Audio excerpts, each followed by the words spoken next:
आज हम एक ऐसी इमारत की गहराइयों में उतर रहे हैं जो वाकई आसमान छूती है और मक्का में, मतलब आस्था के सबसे बड़े केंद्र के पास खड़ी है। हाँ, अबराज अल बैत क्लॉक टावर कॉम्प्लेक्स।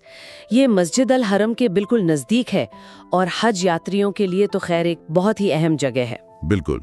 तो आज हम सिर्फ इसकी ऊंचाई या चमक दमक की बात नहीं करेंगे, बल्कि ये समझने की कोशिश करेंगे कि ये है क्या, इसकी कहानी क्या है। सही कहा, मतलब इसके बनने की कहानी, इसकी तकनीक, इसका महत्व और हाँ, इससे जुड़े कुछ विवाद भी हैं। तो चलिए शुरू करते हैं इसके साइज से। ये दुनिया की तीसरी सबसे ऊंची इमारत है, 601 मीटर। हाँ, 601 मीटर मतलब काफी ऊंचा है। और दिलचस्प बात यह है कि वजन के हिसाब से शायद दुनिया में दूसरी सबसे भारी इमारत है, पेंटागन के बाद। अरे वाह! और ये बना कब? काफी वक्त लगा होगा इसे बनाने में। हाँ, वक्त तो लगा। करीब 2002 में काम शुरू हुआ और 2011 तक चला। और खर्चा वो भी कोई कम नहीं था, लगभग 15 अरब अमेरिकी डॉलर। 15 अरब डॉलर बहुत बड़ी रकम है। बहुत बड़ी।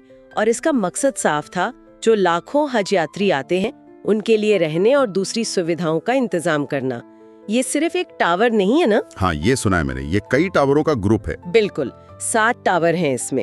ये पूरा एक कॉम्प्लेक्स है। और सबसे खास बात जो दूर से ही नजर आती है वो है इसकी घड़ी, दुनिया की सबसे बड़ी। हाँ, वो तो इसकी पहचान है।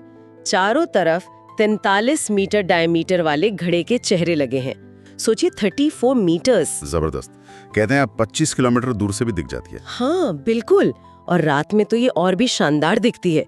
करीब 20 लाख LED लाइट्स लगी हैं इसे रोशन करने के लिए। 20 लाख! क्या बात है। और नमाज के वक्त एक खास चीज होती है, करीब 21,000 हरी और सफेद लाइट्स एक साथ चमकती हैं जो अजान का संकेत देती हैं। बहुत दूर तक पता चल जाता है। ये तो तकनीक का बेहतरीन इस्तेमाल है। और घड़ी की सुइयां वो कितनी बड़ी हैं? वो भी कम नहीं है। मिनट वाली सुई ही करीब 23 मीटर लंबी है और घंटे वाली 17 मीटर। 23 मीटर 3 मिनट वाली सुई, बाप रे। हाँ, और घड़ी के बिल्कुल ऊपर एक सोने का बड़ा सा चांद है।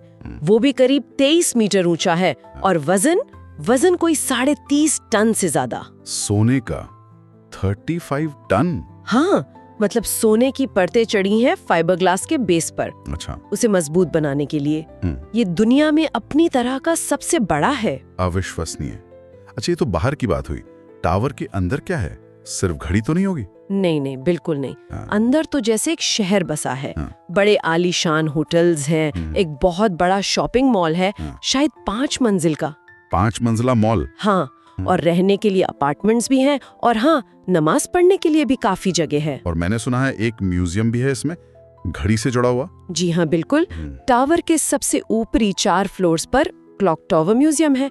मिस्क फाउंडेशन चलाता है उसे। अच्छा, उसमें क्या खास है? उसमें एक तो टावर कैसे बना उसकी कहानी है, फिर वक्त कैसे नापते थे पुराने जमाने में, खगोल विज्ञान, अंतरिक्ष, इन सब पर प्रदर्शनियां हैं। दिलचस्प। और बोनस ये कि वहां से ग्रैंड मस्जिद का नजारा वो देखने लायक होता है, बहुत ही शानदार। इसको बनाया किसने है? कौन सी कंपनी? इसे सऊदी बिन लादेन ग्रुप ने बनाया है। काफी बड़ा नाम है कंस्ट्रक्शन में। हाँ, सुना है। और मटेरियल इसमें तो मॉडर्न चीजें ही लगी होंगी। बिल्कुल, कंक्रीट, स्टील, मतलब मजबूती का पूरा ध्यान रखा गया है। नीचे कंक्रीट ज्यादा है, फिर बीच में स्टील और कंक्रीट का मिक्सचर, और ऊपर का ढांचा ज्यादातर स्टील का है। लेकिन यहाँ एक और अहम बात है जिस पर शायद कम ध्यान जाता है। वो क्या? वो ये कि इस टावर को बनाने के लिए उसी जगह पर एक पुराना किला था, 18वीं सदी का ऑटोमन किला, अजियाद फोर्ट्रेस। अच्छा, किला था वहाँ? हाँ, और उसे तोड़ा गया। इस कॉम्प्लेक्स को बनाने के लिए वो सिर्फ एक इमारत नहीं थी, मक्का की हिफाजत का प्रतीक था और तुर्की के लिए उसकी ऐतिहासिक और सांस्कृतिक अहमियत बहुत थी। ओह, तो इस पर विवाद हुआ होगा? हाँ, काफी विवाद हुआ। खासकर तुर्की की तरफ से बहुत आलोचना हुई। इसे एक ऐतिहासिक धरोहर का नुकसान माना गया। ये तो वही बात हुई, विकास बनाम विरासत। एक तरफ आधुनिक जरूरतें, दूसरी तरफ इतिहास। बिल्कुल सही। ये घटना दिखाती है कि कैसे सऊदी अरब मक्का को आधुनिक बना रहा है, बढ़ती भीड़ को संभालने के लिए। लेकिन इस प्रक्रिया में कहीं न कहीं ऐतिहासिक पहचान, उस पर सवाल उठते हैं। ये एक मुश्किल संतुलन है। तो कुल मिलाकर देखें तो अबराज अल बैत सिर्फ ऊंचाई या साइज में ही बड़ा नहीं है। नहीं, बिल्कुल नहीं। ये इंजीनियरिंग का कमाल है। इसमें दुनिया की सबसे बड़ी घड़ी है, यात्रियों के लिए ढेर सारी सुविधाएं हैं। और साथ ही ये विकास और संरक्षण के बीच की जो बहस है उसका भी एक प्रतीक बन गया है। हाँ, जियाद किले वाली बात ये याद दिलाती है कि तरक्की की राह में कई बार हमें क्या कीमत चुकानी पड़ती है और ऐसे फैसले कितने पेचीदा हो सकते हैं। और ये हमें सोचने पर भी मजबूर करता है कि भविष्य में खासकर ऐसी पवित्र और ऐतिहासिक जगहों पर विकास और परंपरा के बीच ये संतुलन कैसे साधा जाएगा, जबकि दुनिया भर से आने वाले लोगों की संख्या तो बढ़ती ही जा रही है। ये वाकई एक बड़ा सवाल है।